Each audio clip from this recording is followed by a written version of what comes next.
check my hair and makeup, Jordan. All And see- stuff on. We're not allowed to have this much fun when we work. This is a good life lesson.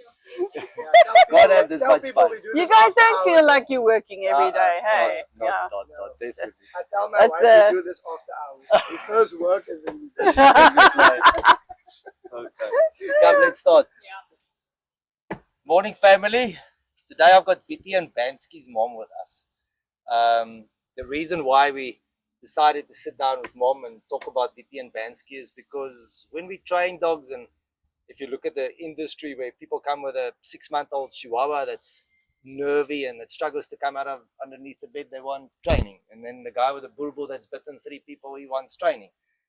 And then I'm using them as an example today and say, when mom came to us and she said she had 2 brothers at the age of 7 months, we said no. No thanks. For several reasons. Because sibling syndrome is not a joke. It's really not a joke. And the commitment from the owner is 100% something that the dogs need, but that's not a guarantee for the dogs to pull through the other side to create balance. So we're sitting outside. Vitti and Bansky is now jaar en 5 maanden. Yep.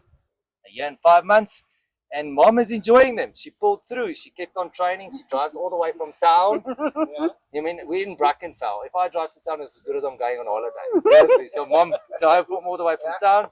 It's a joyful ride. Yeah. Don't you worry. Okay. I know where we're coming to. Yeah. Stays in a flat in town and works also in town. Eh? Yeah. So 100% town dogs. Now we needed to teach these 2 little ones how to coincide with mom, how to do elevators, how to be in this world and actually just work with their mom. At the moment, they focus on the mother because she's dishing out their treats, which is good. Because on the end of the day, there's lots of stimulation here. And they're on camera, so they've got to perform. So now it's nice because if their focus is right and they succeed in the right mindset is what training is about. You with me? I decided to talk to mom and say, right, maak 'n bietjie Afrikaans praat jy vassit, maar die truc is, waar was jy toe jy begin het by ons? I don't panic easily, and I was frazzled. I like this one. I think he started barking. I tell people he started barking on a Wednesday, possibly in February, and it felt like he didn't stop when I got. By the time I got to you in May. Yeah. Okay. Yeah. So I was. It wasn't easy. I was overwhelmed, which is also not something that happens easily to me. So I was surprised that they made me feel like that. Yes. But yeah, I knew I needed like help, but not just any help, because I did puppy school. All right. I did get the puppy school person to come to my house. All right. And like the suggestions that I got was use a noise machine. Cover the glass balustrade of my balcony so that I can't see. And I was just, that's not gonna, it's great solutions within those parameters, but that's not gonna solve my problem. So I knew I had to get to someone. And how did you get to us? So from the dreaded park. Which park? Doggy park. Yeah, doggy park. Well, it is a. No, I had to throw it. That's what people in town do. They take their dogs to the park. It's not specifically a dog park. It's a human and a. But yeah, and there was a black schnauzer that I immediately realized that behavior is different. Like it's actually different to all of the other dogs in the park. And then I went up to them and I asked them, but that was quite early. That was maybe at the beginning of the year. And they just said, no, they were living in the northern suburbs at the time. And they took the dog for training because he had behavioral issues from about 7 months. Yeah. A single dog. Yes. So I was like, oh, because I've got 2. Yeah. And same age, not just 2 dogs, same age, problem. And then eventually I just got into the system. Like, had to like stalk the park to hopefully bump into them again to get, because I knew you guys were here, but I didn't have the name, so I couldn't contact you. And then eventually I bumped into them, like, and then I asked them, and then I just contacted you, because from my side I can get them here. I can drive, I can work it out with my work, but I can't sort them out. Yeah. So when I look at what's happened in the last 8 months, when you say to somebody sometimes dog training and you say, I've been training my dogs for 8 months, what can your dog do? The difference between sit down, left turn, right turn, recalls is all based around mentality.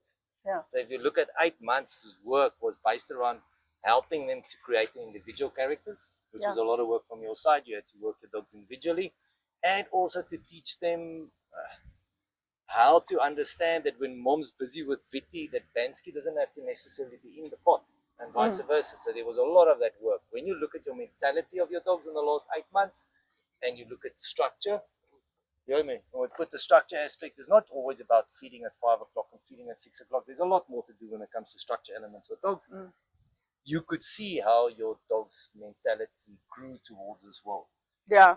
So socializing is desensitizing. Socializing doesn't mean we're going to run around playing with everybody. Socializing They had like what, 7 months of that already. of proper socializing. Yeah. So Of the wrong type of too much Yes, freedom. yes. But then you say to yourself, I'm not going to give up. I'm going to help my dogs. I'm going to work with them, and I'm going to make sure their mentality towards this life is good. So when we worked with them in the last 8 months, it was basically helping them to feel safe. Trust is the first rule in dog training. And then we needed to make sure that they can coincide in this crazy world. Yeah. You know, if my dogs have never been in an elevator. These guys go in an elevator 3-4 times a day. Yeah. So every time there's an elevator, One way. One way. You heard me. So it's like one of those things where you've really taken your dogs and you've desensitized them towards your lifestyle. Yeah. Where you stay, how you work, the way they go through in life. And to me, I just want to say thank you for giving us the opportunity to work with the two of them, because it's not something we're going to tackle again, I would say, for the simple reason the qualification comes from the owner. And the effort. Yeah, and the effort. Yeah. And there to us was a big thing that when we got the file and we saw mom had siblings, it's something we don't train because we've been doing dogs long enough. Yeah. We looked at your lifestyle and we know that you move from town and you take your dogs to work. Yeah. And through all of that stimulation, everything had to be structured because we needed to build a healthy, balanced relationship with mom around your dogs and your lifestyle. Yeah. So yeah, no, thanks for the opportunity. We can talk. And if I can just add, I have to commend you on the result. You know what, between Dusty and I, as you said now, Littermate syndrome, people underestimate the challenge, right? And I think the success here lies solely on the effort and commitment from the owner. It's not often that you'd find this situation succeeds. Yeah. You know, and I'm talking from experience now. So well done to you. You've really, I mean, I remember them 8 months ago. Okay. We knew when the car came around the corner that mom's coming for training. Yeah, I think you were at the Durbanville terminal and we knew you were going to be here soon. So well done. You know, your efforts and commitment has really paid off. So well done to you. Perfect. Thanks. Nee, maar baie dankie vir dit. Dit was 'n plesier en dankie vir die tyd dat ons kan chat. Ons wil net all about the structures.